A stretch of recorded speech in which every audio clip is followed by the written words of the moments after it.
एक प्रेमिका अपने हाथों में मेहंदी सजाई, आंखों में आने वाली जिंदगी की हजारों सपने लिए अपने प्रेमी को अपना हमसफर बनाने के लिए कोर्ट पहुंची। प्रेमिका ने अपने प्रेमी का हाथ कस कर थामा हुआ था। उसके दिल की धड़कनें तेज चल रही थी। उसके चेहरे पर खुशी भी और एक अजीब सा डर भी।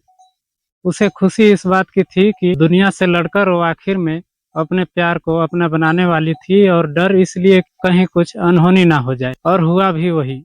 उसका डर था सच साबित हुआ, और उसकी आंखों के सामने ही उसके होने वाले शौहर का बड़े ही बेदर्दी से कत्ल कर दिया गया।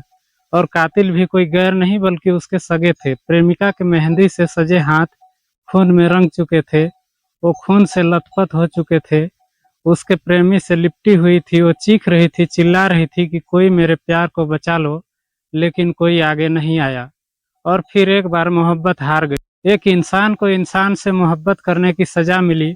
यह सजा सिर्फ मोहब्बत करने की नहीं बल्कि अलग बिरादरी में किसी से और से प्यार करने की। यह कहानी है उत्तर प्रदेश के बुलंदशहर जिले की, जहां बीते 30 सितंबर को कोर्ट मैरिज करने के लिए पहुंचे नाइफ नाम के युवक की चाकुओं से गोद बड़ी ही बेरहमी से उसकी प्रेमिका की आंखों के सामने हत्या कर दी गई।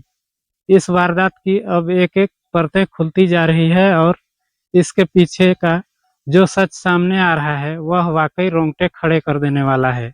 बुलंदशहर के मोहल्ला नरसल्ला घाट का रहने वाला नाइफ अपने ही पड़ोस में रहने वाली तस्मिया से मोहब्बत करता था। तासिया नाइफ के सौतेले पिता आबिद की सगी भांजी थी।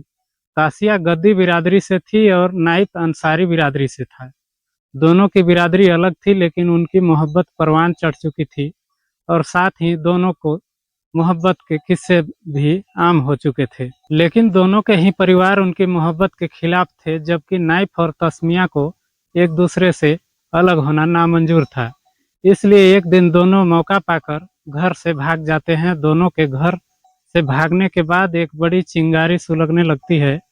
तस्मिया के पिता हनीफ भाई फरदीन और मोहम्मद एक प्लान तैयार करते हैं, और इस प्लान में नाइफ के सौतेले पिता आबिद को भी शामिल करते हैं। और फिर एक ऐसी बड़ी साजिश का खाका तैयार किया जाता है जिसमें नाइफ की जिंदगी हो खत्म कर दी जाती है। दरअसल नाइफ का सौतेला पिता प्लान के मुताबिक नाइफ को फोन कर कहता है, तुम तस्मिया के साथ कोर्ट मैरिज कर लो और मैं तुम दोनों का साथ दूंगा। तस्मिया और नाइफ सौतेले पिता की बातें सुन उनका यकीन कर लेते हैं, और खुशी खुशी कोर्ट मैरिज करने के लिए 30 सितंबर को बुलंदशहर कोर्ट का रुख करते हैं। प्लान के मुताबिक नाइफ का सौतेला पिता आबिद दोनों को एक फोटोशॉप में फोटो खिंचवाने के बहाने लेकर जाता है, और वहां दोनों को बैठाकर वकील से बात करने के बहाने बाहर निकल आता है। इधर नाइफ और तस्मिया पिता आबिद के प्लान से बेखबर अपनी नई जिंदगी की शुरुआत से बेहद खुश हो रहे थे। नाइफ तस्मिया का हाथ पकड़कर कहता है कि बस कुछ देर की बात है, फिर हम दोनों हमेशा हमेशा के लिए एक हो जाएंगे और हमें कोई जुदा नहीं कर पाएगा। उधर पिता आबिद तस्मिया के पिता हनीफ और दोनों भाइयों मोहम्मद और फरदीन को दोनों की लोकेशन दे देता है।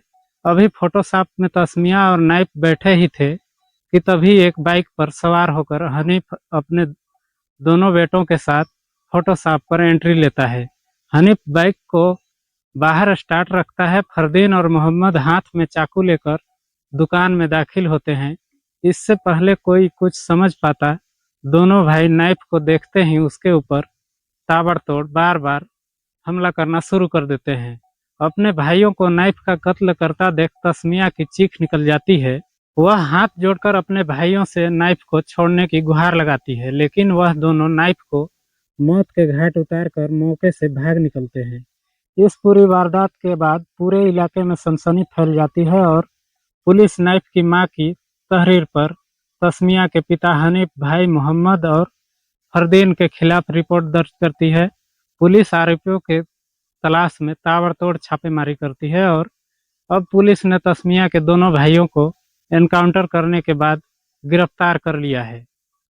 दोनों आरोपियों से पूछताछ के बाद नाइफ के सौतेले पिता आबिद की सच्चाई सामने आ जाती है कि कैसे आबिद ने अपने बेटे की हत्या की स्क्रिप्ट तैयार की है, और बहाने से उन्हें कोर्ट में बुलाया और फिर उनका कत्ल करा दिया।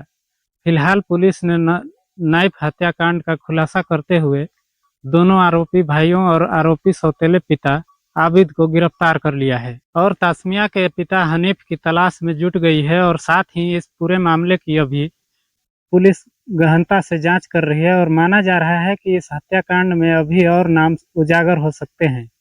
फिलहाल इस पूरे खुलासे के बाद हर कोई हैरान है कि कैसे दो परिवारों ने मिलकर अपनी झूठी शान के खातिर दो प्यार करने वालों को हमेशा हमेशा के लिए जुदा कर दिया।